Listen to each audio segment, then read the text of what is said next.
Okay. Again, good morning, everyone. It's nice to see you all. Really appreciate you joining us today for what I think will be an interesting, informative, and hopefully exciting conversation about a new approach to making gig work equitable for everyone. And we'll be focusing today on the growing coalition that's focused on piloting this solution in Alameda County with a strategy focused on flexible care work. I'm Rob Hope with Rework the Bay. We are an initiative that's hosted at the San Francisco Foundation. We bring together leaders in philanthropy with leaders in workforce development, worker organizing, small business, post-secondary, lots of folks who are working on economic mobility, economic justice in the Bay Area. We bring them together to collaborate in authentic ways that can advance collective solutions for a diverse and equitable Bay Area. Rework the Bay is focused on three high-level goals. The first is increasing the number of good jobs that exist in the Bay Area. The second is increasing equitable access to those jobs. And the third is increasing the availability and affordability of supports that we all need to be successful at work. I'm going to.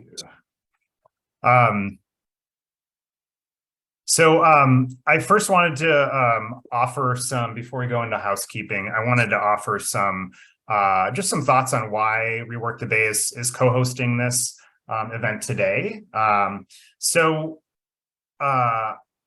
been, our work with Rework the Bay focused on creating more quality jobs in the Bay Area. We've decided to focus that more on improving the quality of jobs that predominantly workers of color and women are already in, as people who at sort of population level are not accessing the level of opportunity and wealth that white men in particular are accessing in the Bay Area. So we're really excited about opportunities to improve the quality of jobs that people are already in, and especially those jobs that we've come to deem as essential, but really like those jobs that community requires in order to function well, to be a healthy community, and for to be a community that everybody can fully participate in. We've seen over the past several years how the corporatization of gig work has created conditions that make it really difficult for people who require flexible work schedules to be able to make ends meet. We've supported some research in the gig workspace. We've partnered with groups who are organizing the gig workspace.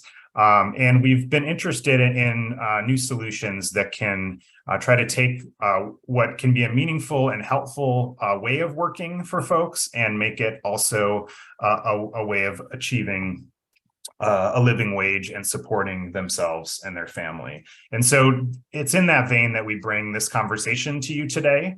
Wingham knows that we've been in touch about this concept for quite a while, and you know, I have personally been a little reluctant about it because I think we've had some issues in the past, especially in the Bay Area, about sort of what we refer to as techno-solutionism, or, you know, developing software that can solve social problems. I think we have seen a lot of those efforts kind of come up and then go away because they're not actually being responsive to the needs of real people. And so we've sort of taken a little bit of a wait and see approach, and we really wanted to see this in action someplace else, and also see some local partners who have the trust of community endorsing this as an idea that we want to move forward with, or at least test out in the Bay Area. And so I'm excited that today this is a solution that has now been piloted in Long Beach. And we now have some amazing community partners who are here to talk about why they think this could be a good way forward to make gig work, particularly in the care sector in Alameda County, more equitable. We really invite your questions. That we want this to be a learning session, and I'm curious to hear how you are thinking about this kind of a solution. So please do, over the course of the meeting today, add questions to the chat. we will have some time to do Q&A at the end of the session. Some quick housekeeping. I think we all are probably pretty familiar with Zoom by this time. We are recording this event for people who are unable to attend, so you know that. We will be sharing out the recording and the slides afterwards, so no need to furiously scribble notes. And then, as I mentioned, please share Q&A in the chat. And then if closed captioning is helpful to you, it is enabled for this meeting, so feel free to go to the closed caption button and click show subtitle, and you'll be able to see the speaker's words as we're speaking. And then as far as our agenda for today, so we're going to start with a conversation with Berenice, who is a flexible care worker who is in the Long Beach area, who participated in the rollout of this platform in the Long Beach area. And so we'll be able to hear from Berenice why it was an appealing option for her, and also what her experience was like with the platform.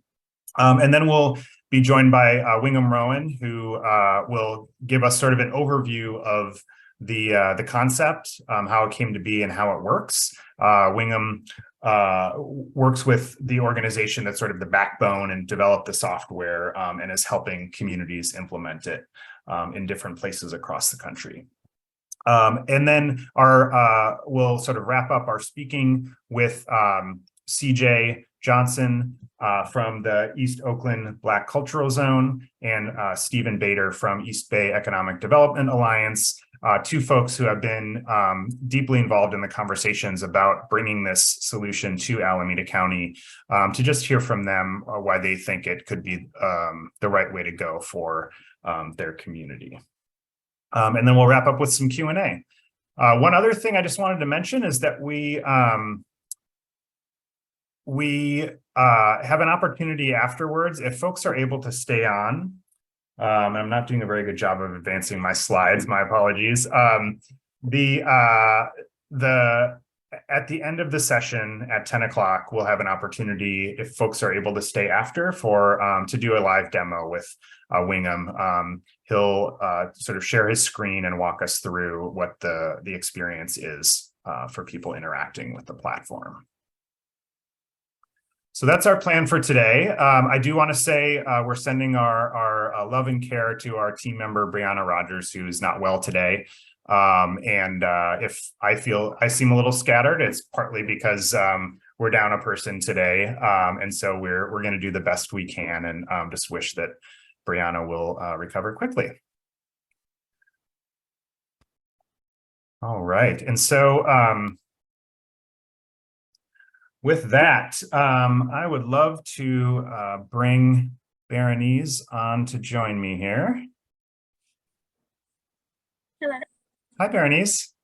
Hi. All right. And so all of the speakers have incredible experience and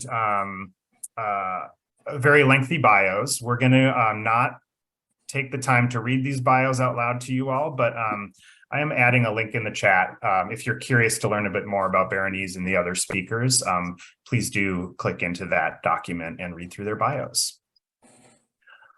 All right, Berenice, thank you for joining us today. Of course, thank you for having me. Yeah, so my understanding is that you sort of migrated towards flexible work during the pandemic. And I'm curious if you could talk to us about what prompted that shift for you. I feel like I was looking for something more flexible because I do have two siblings that have a disability at home. And my mom, I help her out. She doesn't really drive or necessarily speak English either.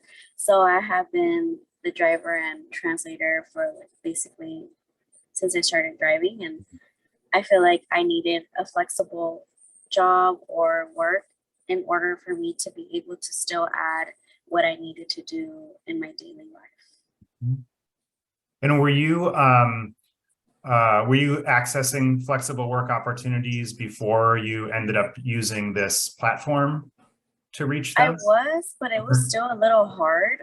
I was working at Paramount District. I still am now. I went back, but beforehand, before COVID, I was there. But I did realize that I had a little problem with the teacher that I would work with, because I am a teacher assistant for special needs as well. And I just feel like she probably did have a little problem with me having to leave early from work sometimes. So I feel like it was very difficult for me to add what I needed to do on my plate, even though I did say beforehand, but I don't think she really understood. So when COVID hit, I feel like that gave me a chance to try something new and see what I deserve or what I do need to find in a job in order for them to understand like what I'm going through. Yeah, I appreciate that. The challenge that you were experiencing, and just the fact that, in addition to caring for family, you were, working in a job that maybe even was open initially to you having a flexible work schedule, but didn't necessarily come through for you in terms of allowing it to really work. How did you come across this platform? So I actually had another coworker that I worked with, and she's the one that heard about it. Just because she used to work for Cambrian Healthcare, and she heard about Skills for Care, and she did tell me about it because I did say I needed a job, just because I did have previous engagements that I needed to pay off for. Because I don't come from a family that has money either. I feel like everything that I have worked myself and I've earned it. So of course I needed to find a way to still earn some income. And I did apply, and the applying process was so easy and it wasn't that difficult, that I was able to start actually right away. So I wasn't really jobless for a long time, if that makes sense. Huh. So what was the first job that you got through this Skills for Care app? OMG, it was such a long Do you time remember? ago. I'm over here like trying to remember. Like I believe it's going to be like when I did my tutoring sessions, because since I did work at a school already, I feel like it helped a lot of families understand that I understand how a school schedule works. So I believe it's going to be the family. It was two girls. One of them was in kindergarten, the other one was in second grade, and I was there with them basically like the whole day, just to help them with the process of Zoom school, because I feel like it was something new to them as well, and it was something new for me as well. But I feel like since I am a little older, it was a little easier for me to understand, and I'm glad I was there for them, because I can tell that it was a very hard process, especially for younger children, to get used to not having to go to school in person, like what was going on and all these things. And I feel like we became like really close as well, because I decided to add like some creative activities in between while we were waiting to go back into class, just so they wouldn't get like so bored of being at home or being stuck behind a computer. Yeah. Well, I'm sure that was an incredibly important support for that family in that time. I know as a parent, I definitely experienced a lot of those challenges of trying to help our kids adapt to Zoom school. So I'm sure you were super helpful in that. I'm curious if you could share a little bit just what your experience was like accessing work through the app, and just your general impressions of it as a tool for you during that time. I feel like it was really easy, honestly. Through the app, I was able to see like my schedule. I was also able to see if people booked me, and I was able to accept or deny if I wanted to. Usually, I would always accept, because I like helping people. So I never really denied unless it really didn't fit in my schedule. And also, it was also easy to like clock in and clock out. I feel like I didn't really have an issue with that, especially because the app would already read like if you were around the area, and if you were around the area, you were able to clock in. And I feel like that was really convenient, because it's hard to like work outside, I guess, from home or from a company already, that you have to clock in person, and I feel like through the app, it was like really easy to do that. And also on the app, it would also tell me the address and all that stuff. So I didn't really have to like worry about bothering anybody telling me like where do they live, or can you send me the address again? Because I can just go through the app and now I can get like easy access to it. Yeah, that's great. And I have one other question for you, and then we'll invite Wingham to join. What if you can talk a little bit just about like the types of wages you were making on the app, and like I don't know if you remember like ballpark how many different work opportunities that you participated in through the app, just to get a sense of like the degree to which you used it and what the quality of the pay was. So I would say the pay was actually pretty fair. It was actually pretty good compared to like any other job that I've seen. It was above minimum wage, that's for sure. I think it also depended like how many children were in the household, but I did, since I am the oldest of six, I am okay with being with a lot of children, especially like since I am a a teacher aide. I do work in classrooms where there's like 15 students or 10 to 15 students. So that's kind of a lot, you know? So I was able to take on the roles of being with 2 or 3 children. But I did do also just one child. I feel like the wage was pretty good. I believe it ranged from like 16.50 to like 17.50, almost $18. Like, which is actually really good because at like the school that I work at, their pay rate is 19. So, and at the school at the district, I feel like it's a lot more students. So I feel like the wage was honestly fair. I didn't really have a problem with how much money I was earning. I didn't really feel like I had to find something else. I was actually with Skills for Care for a very long time. I think for the whole time that everything was shut down, I was still with Skills for Care until I decided to go back to the district.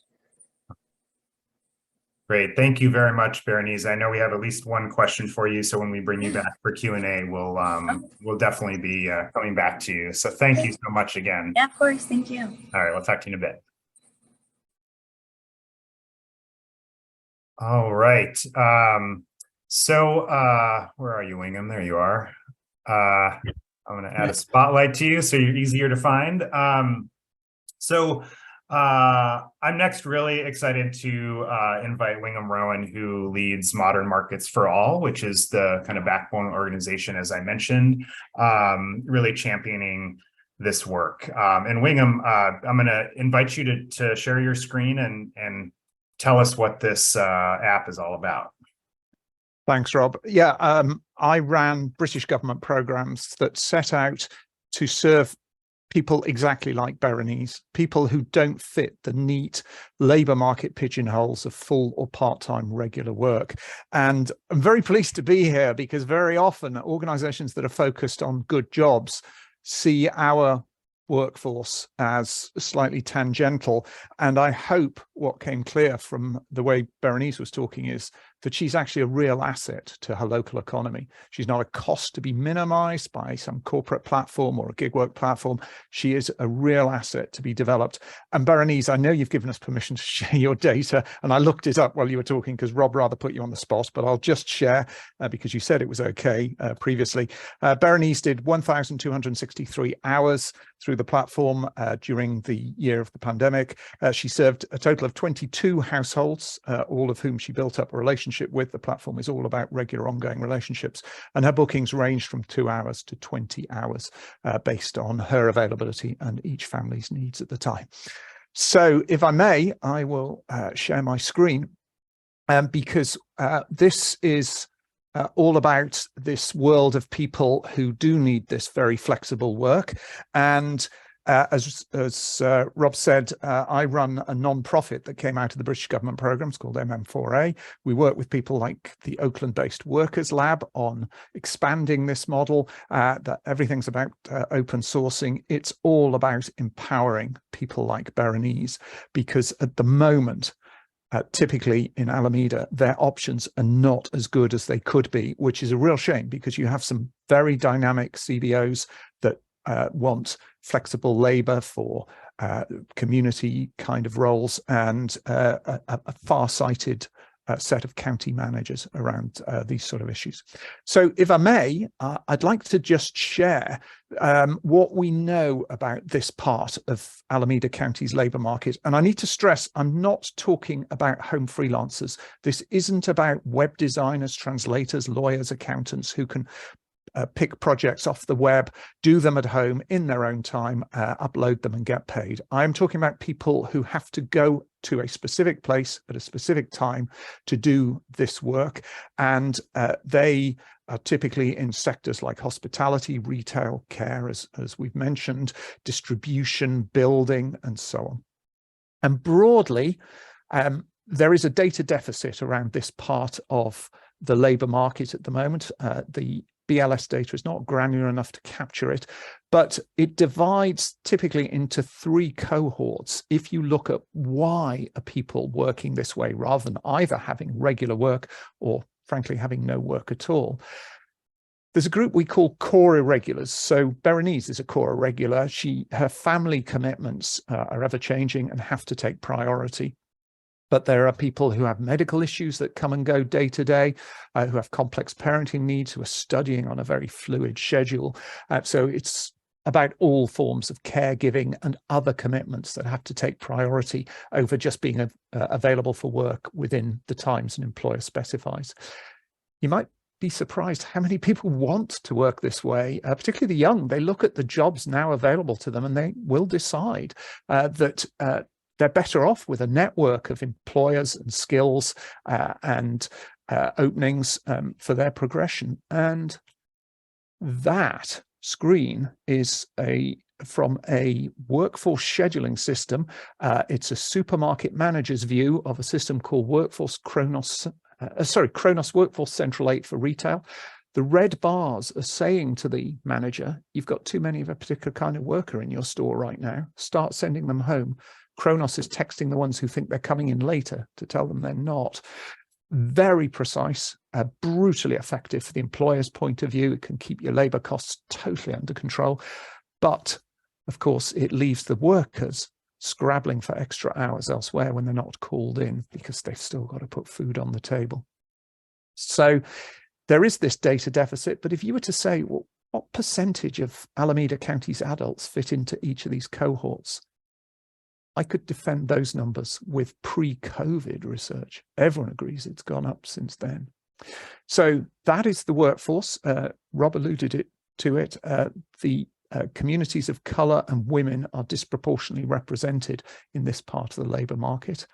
And the other way we've learned to look at this vast, diverse part of your labour market is the channels by which they connect to the work they need. So absent a platform like ours, the online options are not great. There are thousands of gig work markets, of course. They have a lot of noise, they make a lot of money, but then less statistically relevant than these workforce scheduling tools, which are much more out of sight. And they're marketed to corporates now with slogans like manage your workforce without limits, no boundaries.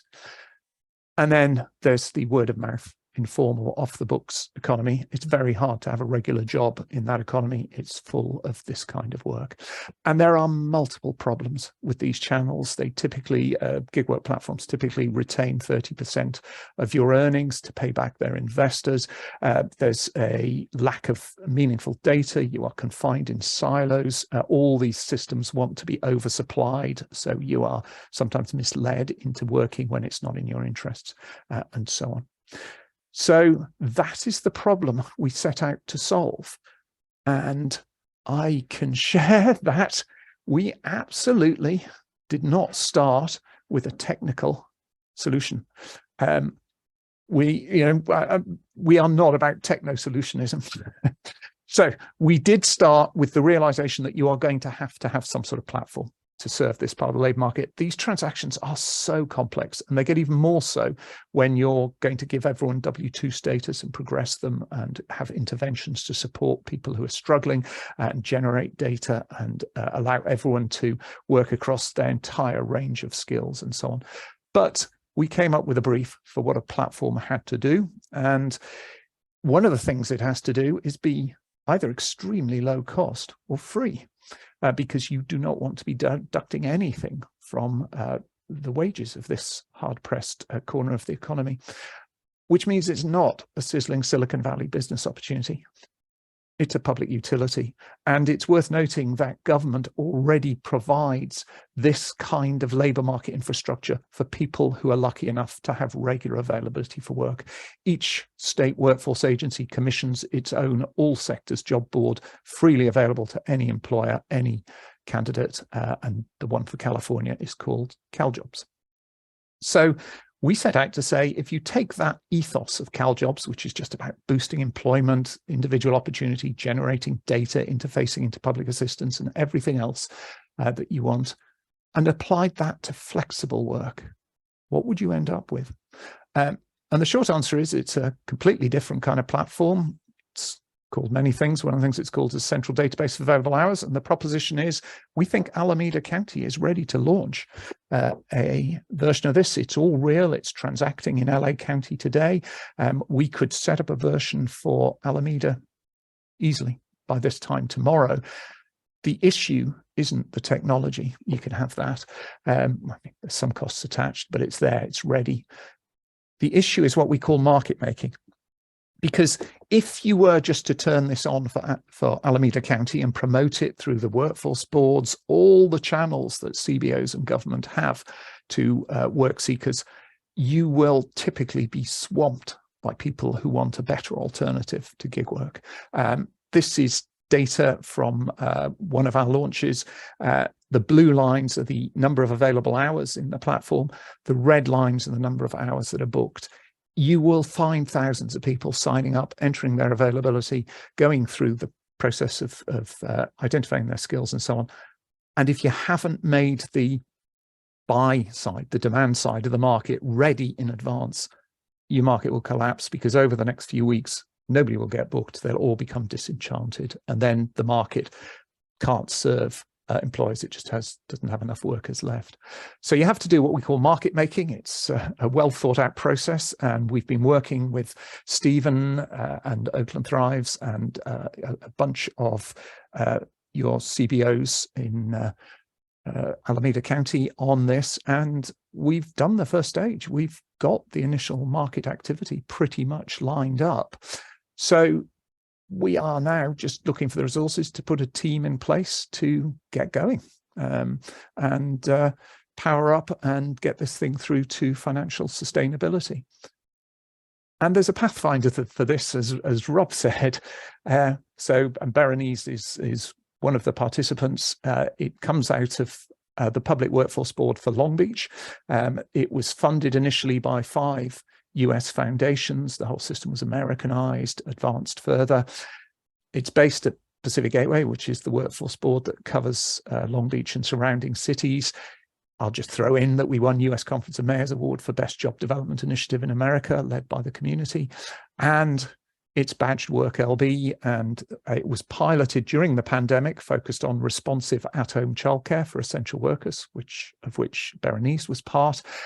It's now expanding, and we work with people like Parks and Rec, the Long Beach Convention Center, Health and Human Services, various private sector agencies, and Workers Lab, who, as I said, are based in Oakland, are working with us and funding expansion to other areas. And Alameda is very much one that we consider ready to go.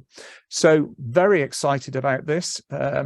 Delighted to be included in the kind of good jobs framework, because I cannot stress how valuable people like Berenice are to your local economy, and why, to be frank, you really don't want them hidden in multiple gig work apps. You want them where the data is visible, where they are available to anyone looking to create jobs, where they're available on their own terms in all sorts of ways. As I say, the platform's absolutely real. I've got it on the other screen. I'm very happy to share it if anyone wants to see it in action. But for now, thank you very much for giving us time.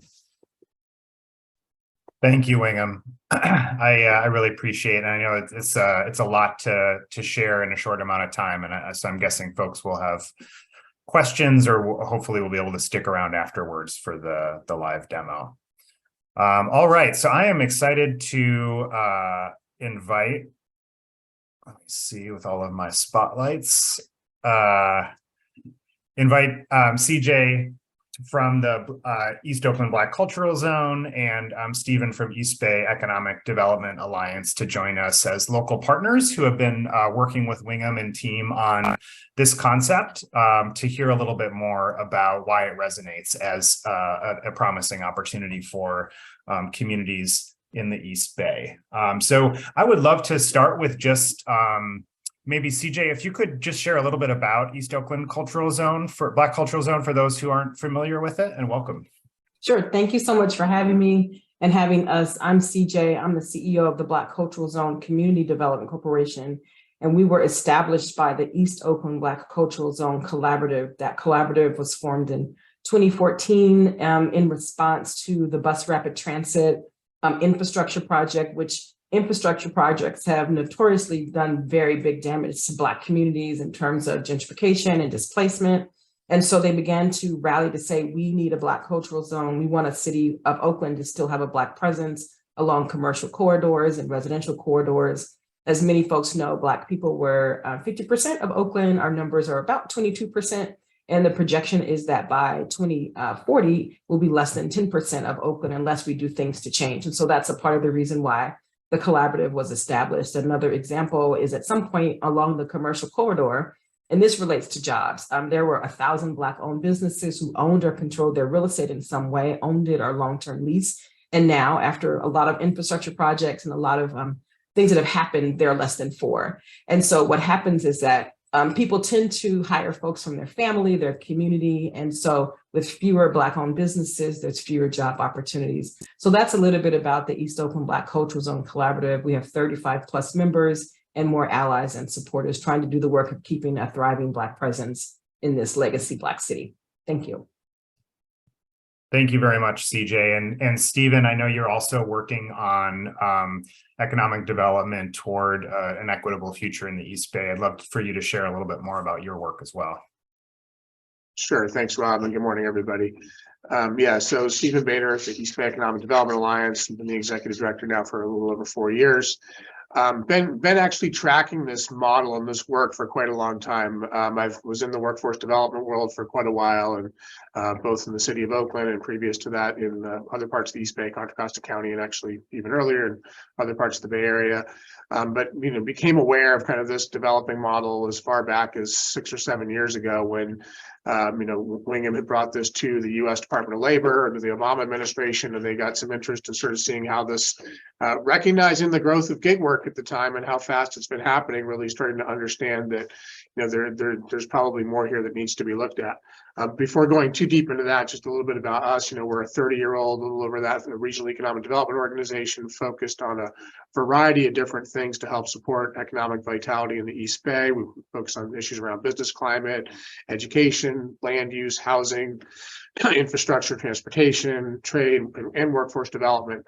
Often really by bringing together partners in strategic ways. It's not so much that we're a direct service organization. And in fact, looking at what may lie ahead in Alameda County, we're looking at how to make sure we have the kinds of partnerships we need in place to really help to drive a model. As we heard Berenice talk about, it's our belief that there are, countless numbers of people in situations very much like hers that have this, as Wingham also explained in terms of this, the model and the platform. There's really a need for people to be able to do irregular work in a way that allows them to set parameters around time and schedule and travel and other types of rates of pay. And so the more people have agency in those decisions, the more empowered they're going to be and the more opportunity that can come from that. So we're excited to be really probing into this a little more and working with community leaders like CJ and others to really figure out what the opportunity is to bring folks together on the supply side, meaning folks who are serving workers and businesses that need help. And then obviously, to Wingham's point earlier, on the demand side, to make sure we have the necessary resources in order to be able to make that market. Thank you, Stephen. And CJ, I'd love to hear from you just what resonates with you about this idea? Why are you excited about it? Of all the things that you have on your plate, which I know are many, why invest in this opportunity? Yeah, so I will admit I was skeptical at first. I had some concerns about sort of the gig worker economy and some of the apps that I believe exploit and extract from folks and make it really not break even. And so I had to be sold. And one of the things I really appreciated about the platform is that I believe it puts the power back into the hands of the folks who are doing the work. For one, for them to decide not only what works best for them, but to do so in a way where they are bidding up or being bid up for the best talent and the best prices and choice. And so I think anything that really gives the power, not just the power to decide to the folks who are doing the work, but the opportunity and visibility and transparency of information is critical. I think exploitation and extraction happens because a lot of folks are in the dark. They don't know what's going on. They don't know what the comparisons are. They don't know what their options are. And I think this platform does the opposite of what some other platforms that I won't name do in terms of gig worker economy. I do appreciate that. And again, I really, once I got past that skepticism of like, I don't know, is this another way to, drive down the cost of labor because there's many options, and saw that it was in fact the reverse, I really began to appreciate and open myself up to it. At the Black Cultural Zone, we have a lot of programs that in career navigation and stipending people to do work in the community. And we've activated hundreds of people to begin to see that they can have a role in controlling what they do and how it fits with their goals as well as the community goals. And so I see a full set of people, hundreds of people who I think would be more than willing to sign up. And then the last thing that I will say too is that it's about that transparency and the ability for folks to kind of see where they can go with this particular career.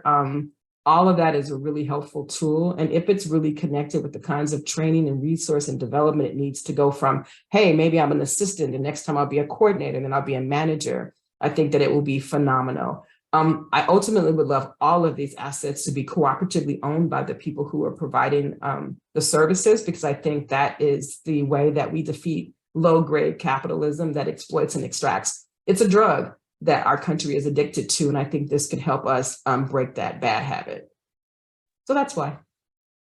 Thank you, CJ. And I so You're appreciate you speaking to the power dynamics at play here, and also ownership. And of course, that's like ownership is deeply embedded in your work. And oftentimes we feel like we need to trade ownership for access or ownership for opportunity. And so I just appreciate that you're lifting that up as a possibility to break through that sort of dual way of thinking. So thank you. Stephen, could you tell us a little bit more about sort of how this project would work, sort of who the players would be, and what kind of workers we're talking about? Sure. Yeah, I mean, a couple of things here. I mean, the East Bay DA really began as a partnership between the County of Alameda, the 14 cities in the county, and a number of business leaders going back to its beginning in the late 80s, early 90s, to rally around funding transportation infrastructure for the county through a ballot measure that was being put in front of the voters. And ever since then, one of the great powers of the organization has been to be able to mobilize public and private partnerships to really be able to bring about change and to help support economic opportunity. And so we've been working both with our partners inside local government as well as those in the community to look at sort of what does the existing landscape look like, who's already doing work in the community that has workers already kind of really operating in a lot of cases, already on kind of irregular schedules, part-time work, et cetera. In many cases might even be working across multiple organizations to be able to provide different kinds of services, as community navigators, as healthcare assistants, childcare assistants, other kinds of work. And so we've been talking with some of them about sort of this, the platform and the power that it brings to potentially to a market, especially if we're able to organize and aggregate the different investments happening in these different places into one pool.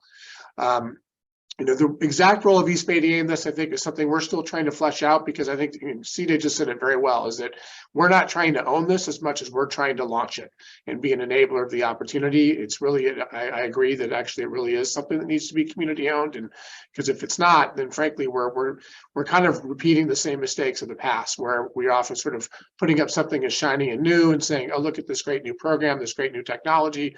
But in fact, it's its potential gets really diminished if we're not It's really from the ground up, really giving people the opportunity, workers and the businesses that would be bringing them on board to work, the opportunity to really own it and buy into it.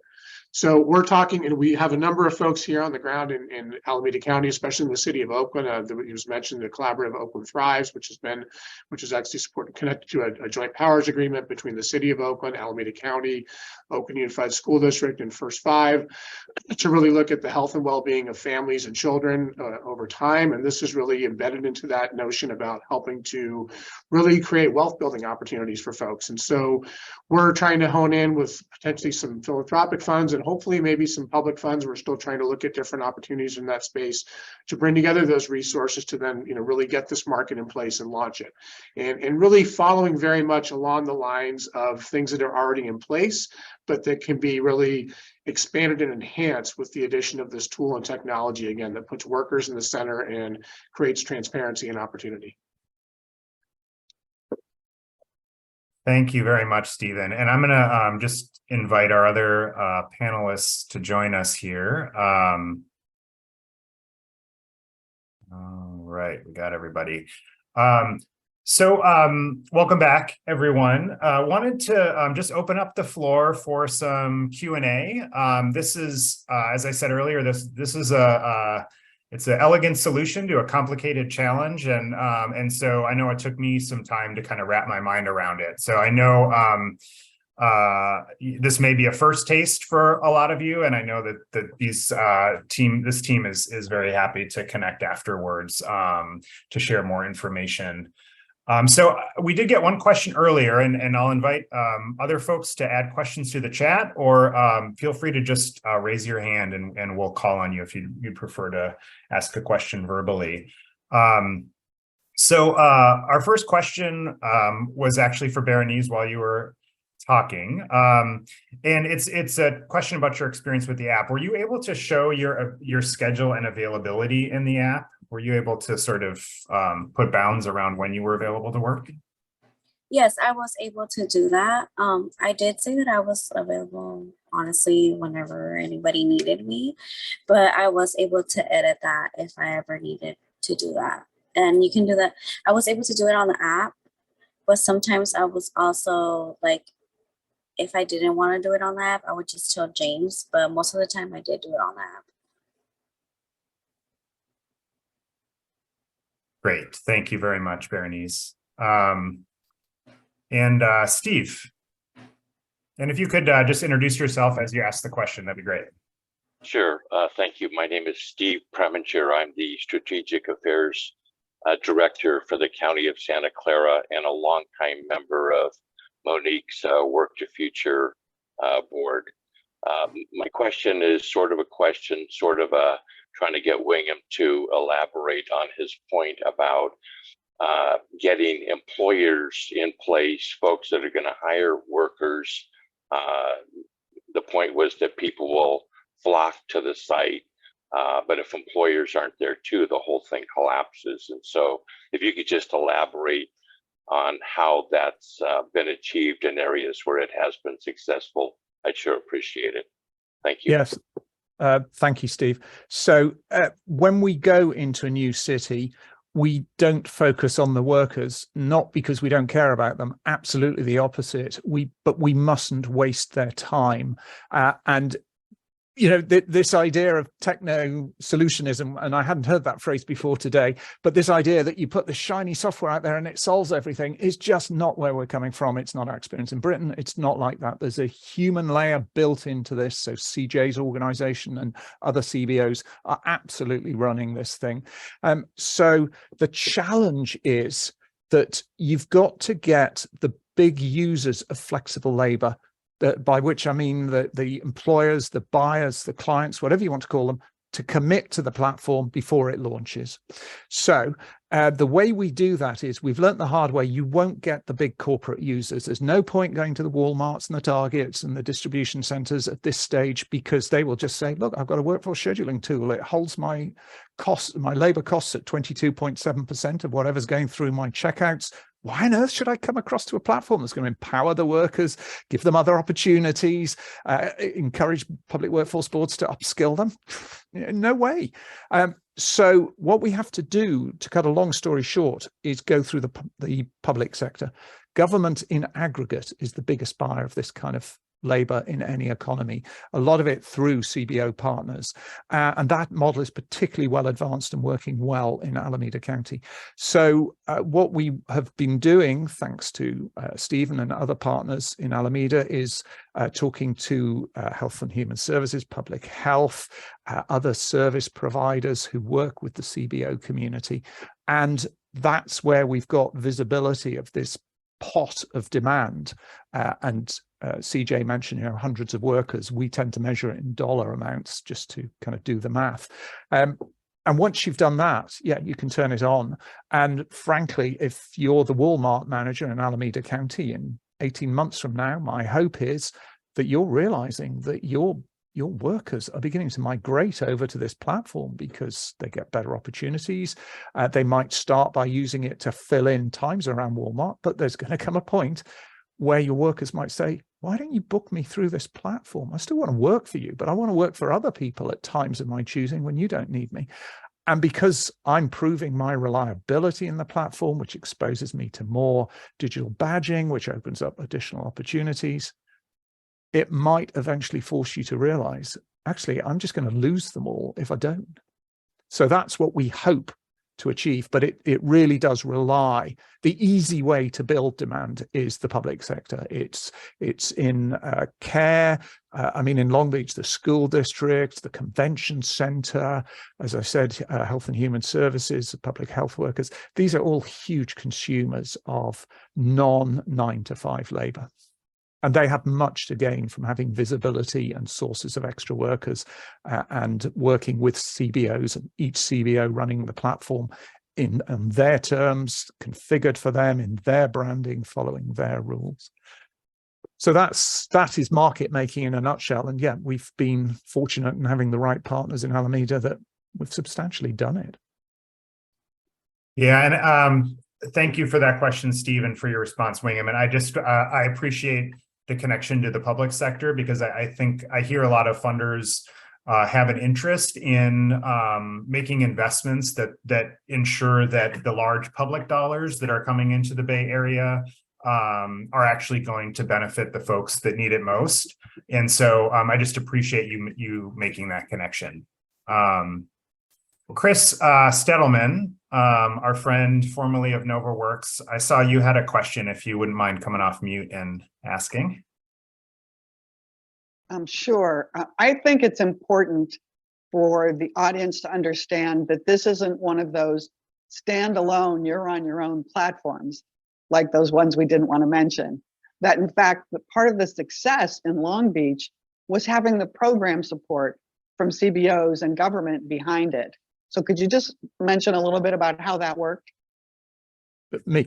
Yes, of course. So we have a team at Work LB.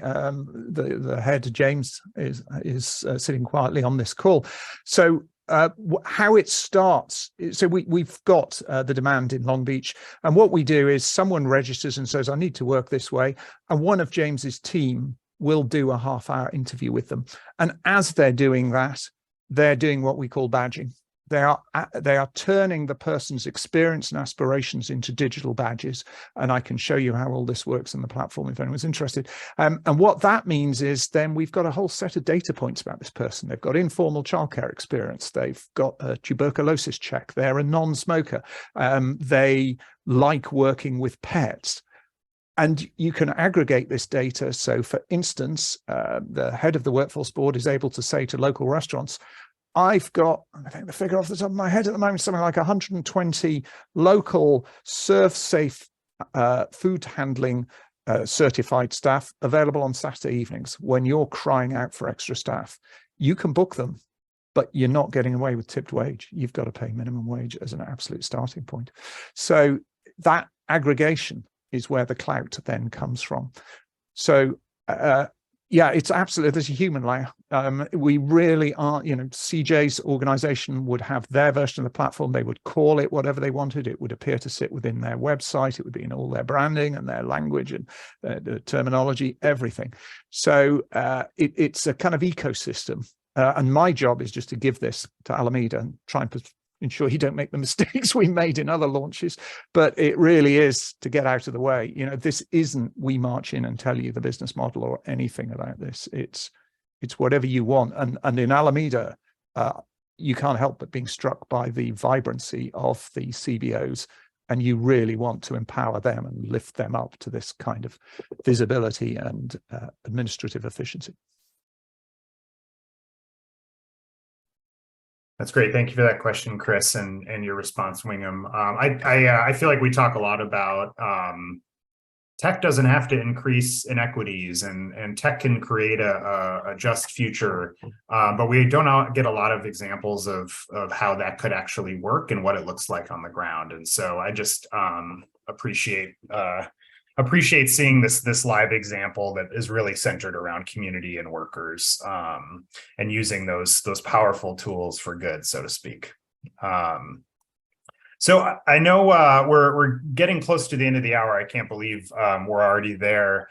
But Stephen, if I could turn it back to you as the sort of the nominal lead agency in this effort to pilot the strategy in Alameda County, how can folks on the call today be helpful? Yeah, thanks for that question, Rob. I mean, I think you know, we're always looking certainly for some investment and support, just because obviously the more investment behind this, the bigger the market is, the bigger the opportunity. And, you know, I think going back to the importance, and you touched on it, about the public sector investment, you know, it's unfortunately a lot of the public sector dollars, as many of us know, there's a lot of restrictions around their use. And so it's often hard to fit sort of square pegs in round holes. But we're, you know, at the same time, you know, we're cognizant that there are, to the point kind of being made, is that there's often a lot of organizations that have contracts to provide workforce development programs and services, and are often written in like line items for, you know, stipends or wages and things like that. And this is really doing the same thing, but using it in a different way. Basically, it's calling it really work. And as to Wingham's point, it's really calculated by value and by hours versus sort of in a more traditional kind of format.